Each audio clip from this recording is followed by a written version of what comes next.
الحمد لله رب العالمين وبه أستعين وأشهد أن لا إله إلا الله وحده لا شريك له وأشهد أن محمدا عبده ورسوله أما بعد قال الله عز وجل وكذلك جعلناكم أمة وسطا لتكونوا شهداء على الناس ويكون الرسول عليكم شهيدا وما جعلنا القبلة التي كنت عليها إلا لنعلم من يتبع الرسول ممن ينقلب على عقبيه وإن كانت لكبيرة إلا على الذين هدى الله وما كان الله ليضيع إيمانكم إن الله بالناس لرؤوف رحيم. گرامی قدر حضرات و مشاہدین، اللہ کے فضل و کرم سے آج ہم سورہ بقرہ کی آیت نمبر 143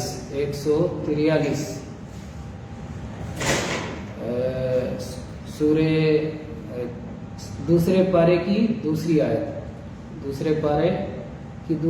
اور سورہ بقرہ کی آیت نمبر 143 پڑھیں گے. پچھلی آیت میں آپ جانتے ہیں کہ اللہ تعالی نے اہل ایمان کو مخاطب کر کے فرمایا تھا کہ جب اللہ تعالی قبلہ بدل دے گا، بیت المقدس سے بیت العتیق کعبہ کی طرف قبلہ تبدیل ہو جائے گا، تو لوگ کہیں گے کہ آخر اس قبلے کو کیوں چھوڑ دیا اور اس قبلے کی طرف کیوں چلے گئے، اس قبلے سے پھر کر اس قبلے کی طرف کیوں چلے گئے. تو پھر اللہ تعالیٰ نے اس کا جواب دیا تھا کہ مشرق و مغرب کا مالک اللہ ہی ہے، جدھر منہ کرنے کا حکم دے اس کے حکم کے مطابق ہی ہدایت ہوگی. ہدایت وہی ہے جو اللہ کے حکم کے مطابق ہو. پھر اللہ تعالیٰ نے فرمایا وَكَذَلِكَ، اور اسی طرح، یعنی جس طرح ہم نے قبلہ کے معاملے میں تمہیں سب سے اچھا قبلہ دے دیا. کعبہ یہ اللہ کا وہ پہلا گھر ہے جو اس روئے زمین پر اللہ کی عبادت کی خاطر تعمیر کیا گیا اور جس کی بنیادیں آدم علیہ السلام نے رکھی، اور اس کے بعد ابراہیم علیہ السلام نے جس کی تجدید فرمائی. وہی اصل گھر ہے اللہ کی عبادت کا، تو اللہ نے اس کی طرف ہدایت عطا فرمائی. اسی طرح اللہ نے اپنی ایک اور نعمت کا ذکر کیا وَكَذَلِكَ جَعَلْنَاكُمْ أُمَّةً وَسَطًا، اور ایسے ہم نے تم کو سب سے بہتر امت بنایا ہے. وسط کے معنی ہوتا ہے درمیان، ایک معنی، لیکن یہی پورا معنی نہیں ہے. وسط کے معنی عادل، وسط کے معنی بہتر، وسط کے معنی خیر والے، تو یہ معنی بھی عربی میں اس کا آتا ہے. تو یہاں پر اللہ نے اسی معنی میں استعمال کیا ہے، کیونکہ اس امت سے پہلے امتیں ہیں، اس امت کے بعد اب کوئی امت آنے والی نہیں ہے، یہ آخری امت ہے. تو درمیان ہونے کا یہ معاملہ تو ہی نہیں سکتا. درمیان کا دوسرا معنی یہ ہے کہ عبادات میں، عقائد میں، اخلاق میں، ان سب چیزوں میں نہ ایک انتہا نہ دوسری انتہا. خیر ہمیشہ دو انتہاؤں کے درمیان ہوتا ہے. تو اس اعتبار سے اگر متوسط اور معتدل کہا جائے تو ٹھیک ہے کہ یہ امت تمام معاملات میں متوسط اور معتدل ہے. جو خیر ہے اس پر قائم ہے، نہ ہی ان کے یہاں تشدد اور تعنت ہے اور نہ ہی ان کے یہاں بیجا تساہل اور نرمی ہے، بلکہ بیچوں بیچ میں ہر مسئلے میں قائم ہے. تو ہر مسئلے میں یہ وسطیت پر ہیں، خیر پر ہیں، اعتدال پر ہیں. لیکن ضروری نہیں کہ ہمیشہ خیر بیچوں بیچ میں ہو، ہمیشہ خیر بیچوں بیچ میں ہو ایسا ضروری نہیں ہے. کبھی کبھی لوگ کہتے ہیں ایسا یہ ہو گیا، ایسا دونوں کے بیچ میں یہ ٹھیک ہے. نہیں، ہمیشہ خیر بیچ میں نہیں ہوتا، کبھی خیر کنارے بھی ہو سکتا ہے اور کبھی خیر آخر میں بھی ہو سکتا ہے. تو اسی لیے وسط کا معنی ہر جگہ ایک نہیں ہوتا، درمیانی ہی معنی نہیں ہوتا. تو اسی لیے وسط کا ترجمہ عدل اور خیار بھی کیا گیا ہے کہ عدل و انصاف والے اور سب سے بہتر لوگ. وَكَذَلِكَ جَعَلْنَاكُمْ أُمَّةً وَسَطًا، اور ایسے ہی ہم نے تم کو سب سے بہتر اور سب سے افضل امت بنایا ہے. لِتَكُونُوا شُهَدَاءَ عَلَى النَّاسِ، تاکہ تم لوگوں پر گواہی کے قابل رہ سکو، تم لوگوں پر گواہی کے قابل ہو. کیا مسئلہ ہے لوگوں پر گواہی کے قابل کیسے بن سکتے ہو؟ لوگوں کے خلاف کیسے گواہی دینا ہے؟ اللہ کے نبی کریم صلی اللہ علیہ وسلم نے اس کی تفسیر بتائی ہے کہ جب قیامت کا دن ہوگا اور نوح علیہ السلام آئیں گے اور اللہ تعالیٰ ان سے پوچھے گا کہ اے نوح علیہ السلام، میں نے آپ کو اپنا رسول بنا کے بھیجا تھا کہ لوگوں کو توحید کا پیغام پہنچا دو، کیا آپ نے پیغام پہنچا دیا تھا؟ نوح علیہ السلام کہیں گے یا اللہ میں نے پیغام پہنچا دیا تھا۔ اللہ تعالیٰ نوح علیہ السلام کی قوم سے پوچھے گا تمہیں میرا پیغام پہنچا تھا کہ میری توحید پر چلو اور شرک کو چھوڑو؟ انہوں نے کہا نہیں، ہمیں تو یہ کوئی بتانے والا آیا ہی نہیں تھا۔ تو اللہ تعالیٰ کہے گا نوح علیہ السلام سے آپ کے پاس کوئی گواہ ہے کہ آپ نے پہنچا دیا تھا؟ کہا ہاں، محمد صلی اللہ علیہ وسلم اور اس کی امت اور ان کی امت گواہ ہے، ہم لوگ گواہ ہیں اس بات پر کہ اللہ کے رسول نوح علیہ السلام نے اپنی قوم کو پہنچایا تھا۔ اللہ نے قرآن پاک میں ان کا ذکر کیا ہے، کتنے سو سال تک؟ 950 سال تک۔ فَلَبِثَ فِيهِمْ أَلْفَ سَنَةٍ إِلَّا 50 عَامًا، 1000 سال 50 سال کم، یعنی 950 سال تک ان کی قوم کو دعوت دیتے رہے، لیکن وہ بدبخت انہوں نے دعوت کو قبول نہیں کیا۔ تو ہم اس پر گواہ ہیں۔ تو وہ کہیں گے، نوح علیہ السلام کہیں گے کہ اے اللہ، محمد صلی اللہ علیہ وسلم کی امت میری گواہ ہے کہ میں نے ان کو پہنچایا تھا، لیکن یہ اس کا انکار کر رہے ہیں۔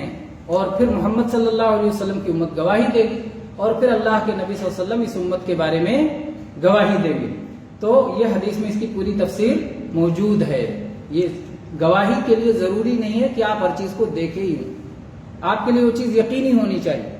چنانچہ نبی کریم صلی اللہ علیہ وسلم کی زندگی میں ایک بار ایک واقعہ ہوا، ایک بدو سے اللہ کے نبی صلی اللہ علیہ وسلم نے اونٹ کی بات چیت کی اور اونٹ خرید لیا، کہا ٹھیک ہے، معاملہ طے ہو گیا۔ اس وقت آپ نے پیسہ ادا نہیں کیا کیونکہ فوری طور پر آپ کے پاس پیسہ نہیں تھا۔ آپ نے کہا ٹھیک ہے، چلو گھر پہنچ کر کے میں تمہیں ادا کر دیتا ہوں، آؤ۔ آیا وہ بدو اور لگتا ہے راستے میں کچھ مسئلہ ہو گیا، کوئی اور مل گیا، کیا ہوا؟ مسجد میں پہنچ کے کہتا ہے آپ خریدیں گے اونٹ یا نہیں خریدیں گے؟ تو اللہ کے نبی صلی اللہ علیہ وسلم نے فرمایا کہ میں نے تو اونٹ خرید لیا، آپ خریدیں گے نہ خریدیں گے کون سا مسئلہ ہے؟ میں تو اونٹ خرید چکا ہوں، خالی تمہیں پیسہ دینا باقی ہے۔ اس نے کہا نہیں، آپ نے نہیں خریدا ہے۔ نبی صلی اللہ علیہ وسلم نے فرمایا کہ میں نے خریدا ہے۔ تو کہا آپ کے پاس کوئی گواہ ہے؟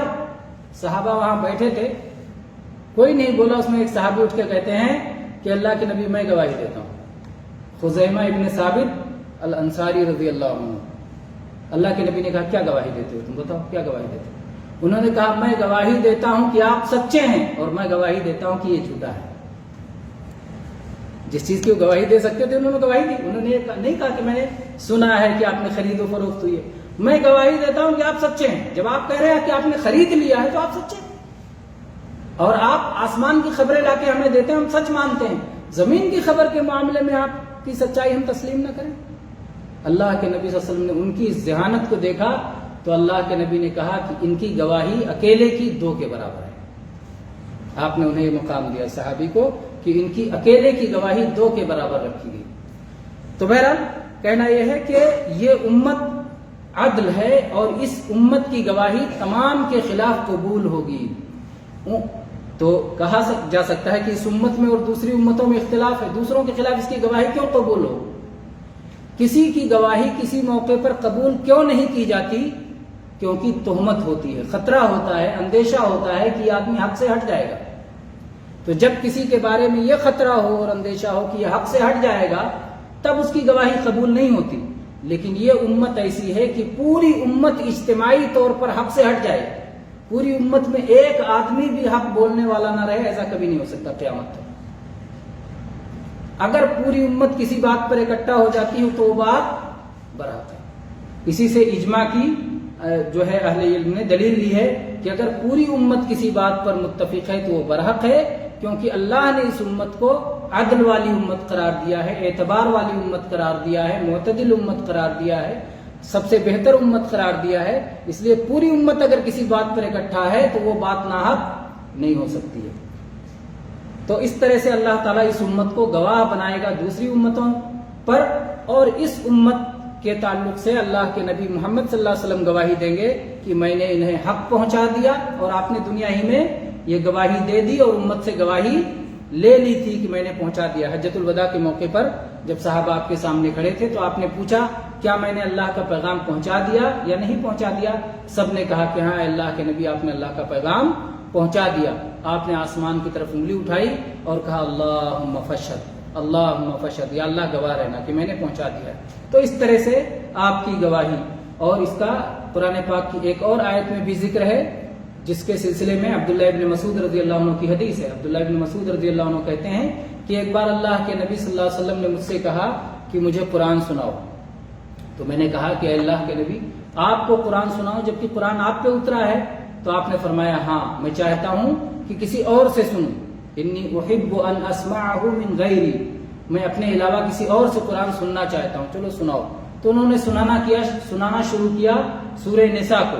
سورہ نساء کی جب اس آیت پہ پہنچے فَكَيْفَ إِذَا جِئْنَا مِن كُلِّ أُمَّةٍ بِشَهِيدٍ وَجِئْنَا بِكَ عَلَى هَؤُلَاءِ شَهِيدًا، اس وقت کی کیفیت کیا ہوگی، اس وقت کی حالت کیا ہوگی جب ہم ہر امت پہ ایک گواہ لائیں گے اور اس امت پر آپ کو گواہ لے کے آئیں گے. تو اللہ کے نبی نے فرمایا حسبک، رہنے دو. کہتے ہیں میں نے نگاہ اٹھائی تو دیکھا کہ اللہ کے نبی صلی اللہ علیہ وسلم کی آنکھوں سے آنسو بہ رہے تھے، کیونکہ یہ اتنا بڑا مقام ہے اور اتنی بڑی ذمہ داری ہے کہ آپ اس پوری امت کے تعلق سے کہ اللہ اس امت کو میں نے تیرا پیغام پہنچا دیا تھا، اور پھر اس پیغام کو پہنچانے والے ایک کے بعد ایک موجود ہیں جو اللہ کے نبی کو پیغام لے کے اگلی امت تک کو پہنچاتے ہیں، اور اس کی حفاظت کا پوری طرح سے اللہ نے بندوبست کر رکھا ہے. تو اللہ تعالیٰ نے فرمایا کہ اسی طرح ہم نے تم کو عدل والی امت بنایا ہے تاکہ تم لوگوں پر گواہ رہو اور رسول تم پر گواہ رہیں. اور اس کے بعد فرمایا اور وہ قبلہ جس پر آپ قائم تھے ہم نے نہیں بنایا تھا مگر اس لیے کہ ہم اس بات کو واقعی طور پر جان جائیں کہ کون رسول کا پیروکار ہے اور کون اپنے ایڑی کے بل پلٹ جاتا ہے. اللہ تعالیٰ نے قبلہ تبدیل کر دیا.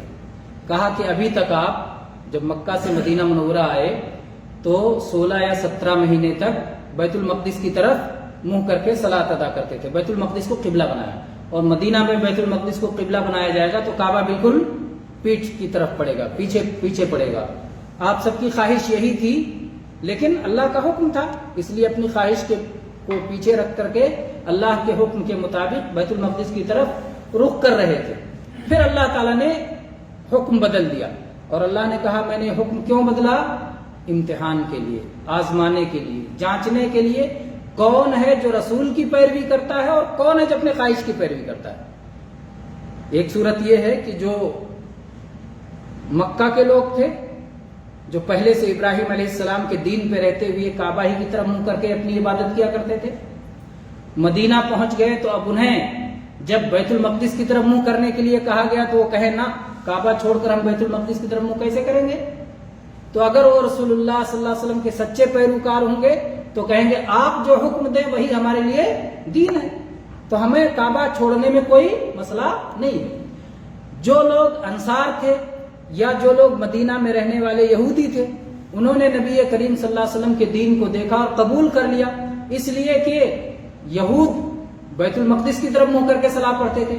انہوں نے کہا یہ تو قبلہ ہمارا ہی قبلہ ہے، اس میں کچھ تبدیلی نہیں ہے. اب 16 مہینے کے بعد یا 17 مہینے کے بعد جب اللہ کے نبی صلی اللہ علیہ وسلم کو یہ حکم آ گیا کہ آپ بیت المقدس کی طرف منہ کرنا بند کر دیں، کعبہ کی طرف منہ کرنا بند کر دیں، کعبہ کی طرف منہ کرنا شروع کر دیں، تو اب ان کے لیے آزمائش ہو گئی کہ وہ اپنے پچھلے دین کے حساب سے بیت المقدس ہی پر قائم رہیں اور یہ دین چھوڑ دیں، یا پھر محمد رسول اللہ صلی اللہ علیہ وسلم کے حکم کو اپنائیں اور جو آپ کہیں اس کی پیروی کریں. تو اللہ تعالیٰ نے کہا اسی امتحان کے لیے میں نے یہ حکم دیا ہے، امتحان کے لیے. تو گویا اللہ تعالیٰ اپنے بندوں کو کیسے کیسے آزماتا ہے؟ اللہ تعالیٰ حکم دے کے آزماتا ہے کہ میرا بندہ میرے حکم پہ عمل کرتا ہے کہ نہیں کرتا ہے. اللہ تعالیٰ کسی چیز سے روک کے آزماتا ہے کہ میرا بندہ میری روکی ہوئی چیز سے رکتا ہے یا نہیں رکتا ہے.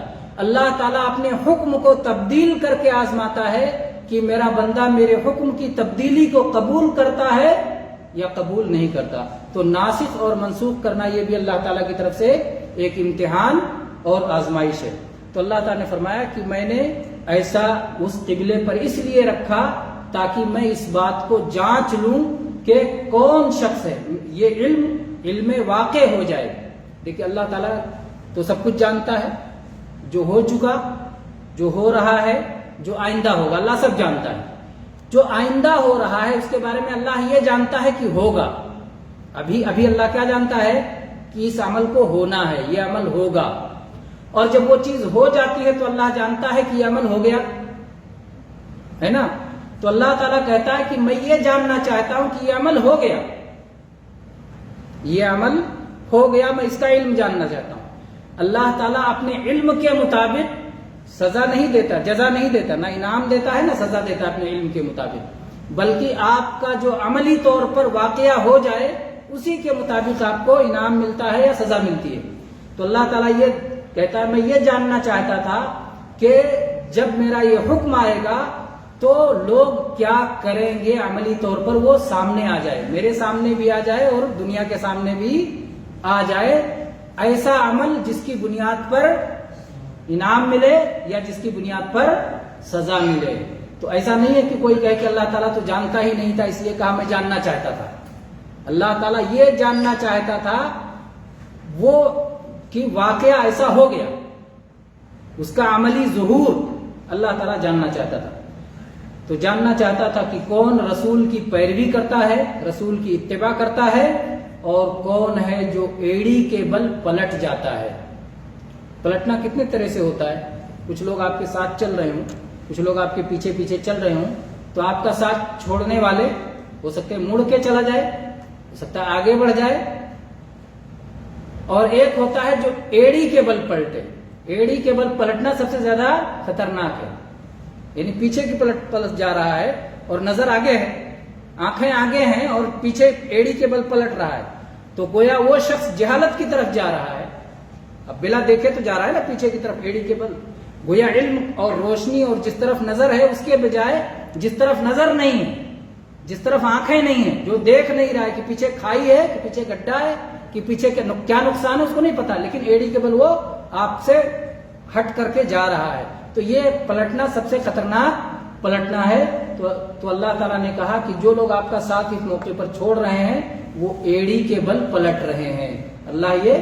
اسی لیے اللہ نے یہ حکم نازل کیا تھا۔ تو رسول صلی اللہ علیہ وسلم کی پیروی یہ انسان پر کیا ہے؟ لازم اور ضروری ہے، اور اسی میں نجات ہے۔ اور اگر آپ کی پیروی چھوڑ کر کے ایڑی کے بل پلٹتا ہے تو اس میں خسارہ اور نقصان ہی نقصان ہے۔ پھر اللہ تعالیٰ نے فرمایا وَإِن كَانَتْ لَكَبِيرَةً إِلَّا عَلَى الَّذِينَ هَدَى اللَّهُ، اور یہ چیز ضرور مشقت والی تھی، بڑی تھی، یعنی ایک قبلہ کو چھوڑ کر دوسرے قبلے کو اپنانا یہ کوئی آسان بات نہیں تھی، بڑی تھی، لیکن اللہ نے جسے ہدایت عطا فرمائی، جس پر اللہ نے اپنا فضل فرمایا، اس کے لیے آسان تھی۔ یعنی وہی اہل ایمان تھے جنہیں کوئی تردد نہیں ہوا، اللہ کے نبی کا حکم آیا، وہ صلاح ادا کر رہے تھے، عصر کی یا فجر کی صلاح ادا کر رہے تھے۔ آج بھی اس مسجد کا نام قبلتین رکھا ہوا ہے کہ صلاح کے اندر ہی جیسے انہیں علم ہوا کہ قبلہ بدل دیا گیا، انہوں نے صلاح کی حالت میں قبلہ بدل لیا، ایک طرف سے دوسری طرف ہو گئے۔ تو یہ اتباع رسول کا جذبہ تھا کہ اللہ کے نبی کا حکم آیا اور فوراً بدل دیا۔ اسی طرح سے قباء کی مسجد قباء والوں نے بھی کیا کہ انہیں فجر میں اطلاع ملی اور فجر ہی میں قبلہ اپنا بدل لیا، یہ نہیں کہ اب زور آنے دو اور نئی اطلاع آنے دو، ایسا کچھ نہیں، اطلاع مل گئی، نبی صلی اللہ علیہ وسلم خبر واحد، ایک بندہ بھی اگر وہ سچا ہے، معتبر ہے، اس کی بات ہمیں پہنچ گئی کہ اللہ کے رسول کی بات ہے، تو پھر اللہ کے رسول کی اتباع ایک مسلمان پر لازم ہے۔ تو اللہ تعالیٰ نے فرمایا وَإِن كَانَتْ لَكَبِيرَةً إِلَّا عَلَى الَّذِينَ هَدَى اللَّهُ، یہ اگرچہ ایک بڑی چیز تھی، گراں چیز تھی، مشقت والی چیز تھی، لیکن ان لوگوں کے لیے نہیں جنہیں اللہ نے ہدایت عطا فرمائی ہے۔ اسی موقع پر آپ وہ حدیث بھی یاد کریں جب نبی کریم صلی اللہ علیہ وسلم دو قبروں کے پاس سے گزرے اور آپ نے فرمایا ان دو قبر والوں کو عذاب ہو رہا ہے، اور فرمایا کوئی بڑی چیز نہیں تھی، وَمَا يُعَذَّبَانِ فِي كَبِيرٍ، پھر اس کے بعد آپ نے فرمایا بلا انہما لکبیر، بڑی بات نہیں تھی لیکن بڑی بات تھی۔ ایک ہی چیز اگر اللہ کا فضل ہو تو بڑی بات نہیں رہ جاتی ہے، اور اگر اللہ کا فضل نہ ہو تو بہت بڑی بات ہو جاتی ہے۔ تو اس لیے اگر اللہ نے ہمیں ہدایت سے نوازا ہے، اگر اللہ نے ہمیں حق راستے پر چلنے کی توفیق دی ہے تو اللہ کا شکر گزار ہونا چاہیے، ورنہ اس پر چلنا کتنے لوگوں کے لیے بہت ہی مشقت ہے، کتنے لوگوں کے لیے بہت ہی گراں ہے۔ اگر اللہ نے ہمارے لیے آسان کر دیا ہے تو یہ اللہ کا فضل و کرم ہے۔ تو اللہ نے فرمایا وما کان اللہ لیضیع ایمانکم، اور اللہ تعالیٰ تمہارے ایمان کو ضائع کرنے والا نہیں ہے۔ صحیح بخاری میں امام بخاری نے کتاب التفسیر میں اس کو ذکر کیا ہے اور اس طرح تفسیر کی، وما کان اللہ لیضیع ایمانکم یعنی صلاتکم، اللہ تعالیٰ تمہارے ایمان کو برباد نہیں کرنا چاہتا، یعنی تمہاری نماز کو برباد نہیں کرنا چاہتا، تمہاری صلات کو۔ اصل میں جب قبلہ بدل دیا گیا تو یہ سوال اٹھایا گیا کہ ہمارے جو بھائی بیت المقدس کی طرف منہ کر کے صلاۃ ادا کرتے ہوئے وفات پا گئے ان کا کیا ہوگا، اور ہم نے بیت المقدس کی طرف منہ کر کے جو صلاۃ ادا کی تھی ان کا کیا ہوگا، کیا ان کا ثواب ملے گا یا وہ سب کے سب برباد ہو جائیں گے کیونکہ صحیح قبلے کی طرف نہیں تھا؟ تو اللہ تعالیٰ نے کہا نہیں، ایسا نہیں ہے، کسی کا کوئی عمل برباد نہیں ہوگا، اور ہمارا اس وقت وہ حکم تھا اس پر چلے تو اس پر ثواب ملے گا، اب یہ حکم آ گیا اس پر چلو تو اس پر ثواب ملے گا۔ تو اللہ تعالیٰ نے فرمایا اللہ تعالیٰ کسی کے ایمان کو برباد کرنے والا نہیں ہے، اور ایمان سے مراد کیا کہا؟ صلات کو برباد کرنے والا نہیں۔ اس سے ایمان اور صلات کا رشتہ معلوم ہوتا ہے کہ ایمان اور صلات کا کتنا گہرا رشتہ ہے ایک دوسرے سے، اور دوسری بات یہ معلوم ہوتی ہے کہ ایمان عمل کے بغیر نہیں ہوتا۔ بہت سارے لوگ سمجھتے ہیں کہ ایمان خالی دل کی تصدیق کا نام ہے، دل سے کسی بات کو سچ مان لو ایمان ہو گیا، عمل کرو چاہے نہ کرو، یہ بات درست نہیں ہے۔ ایمان میں عمل بھی داخل ہے، ایمان میں تصدیق بھی ہے، قلبی تصدیق بھی ہے، زبانی اقرار بھی ہے اور عمل بھی ہے، تو تینوں چیزیں مل کر کے ایمان بنتا ہے۔ تو ان کے دلائل میں سے ایک دلیل آیت بھی ہے کہ ایمان میں اعمال داخل ہیں۔ اس آیت کی بنیاد پر اگر کوئی یہ کہے گا نہیں میں تو بس ایمان رکھتا ہوں، عمل کی کیا ضرورت ہے، تو کہا جائے گا نہیں، عمل ایمان کا ایک اہم حصہ ہے، ایمان کا اہم حصہ ہے، اور تمہارے عمل کی بنیاد پر ہی تمہارا ایمان گھٹتا اور بڑھتا ہے۔ تو وما کان اللہ لیضیع ایمانکم، اللہ تعالیٰ تمہارے ایمان کو ضائع کرنے والا نہیں ہے۔ ان اللہ بالناس لرؤوف الرحیم، یقیناً اللہ تعالیٰ لوگوں پر بہت زیادہ مہربان اور بہت رحم و کرم والا ہے۔ رؤوف اور رحیم دونوں میں رحمت اور مہربانی کا معنی پایا جاتا ہے، لیکن رؤوف کہتے ہیں یہ رحمت میں اور تھوڑا سا خاص قسم کی رحمت ہے، اعلیٰ درجہ کی رحمت اور رافت ہے۔ تو اللہ اپنے بندوں پر رؤوف و رحیم ہے۔ تو آج کی آیت آج کے لیے اتنا کافی ہے، انشاءاللہ پھر آگے اور چیزیں پڑھیں گے۔ وآخر دعوانا الحمد للہ رب العالمین وصلی اللہ علی نبینا وسلم۔